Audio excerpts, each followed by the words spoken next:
Karte tele so mogoče na prvi vtis videti kot nekaj drugega, ampak meni so krasne take vaje za osebnostno rast.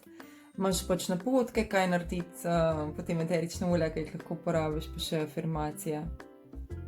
Te so res take, če imaš rad eterična olja, pa podporo čustvom, kjer so res najbolj močne. V mojih 10 letih se še vedno najbolj izkaže. Te karte so krasne, ker ti priporočajo olja, pa tudi afirmacija.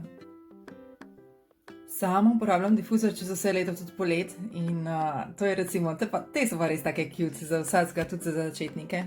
Da si pogledaš mogoče, kaj uporabiti v difuzorju, potem česa želiš čutiti manj, pa še potem kaj lahko zraven vzporedno uporabiš pri kristalih.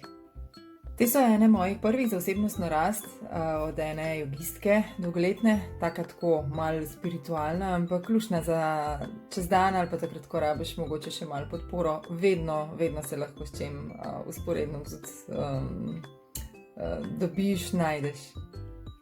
Tole pa je naredila moja prijateljica v zadnjem letu, Helena Primic. Izbrala je res tako čudovito cover foto, mislim, ful dobra ilustracija. In je v bistvu sporočilo ženski.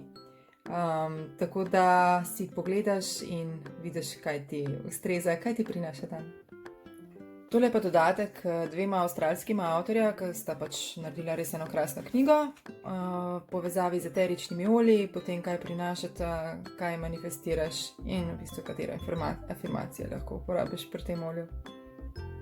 Evo, bom pa vesela tudi vsakršne ideje, kakšnih kart za osebnostno rast ali pa uporaba za eterična olja, tudi s tvoje strani.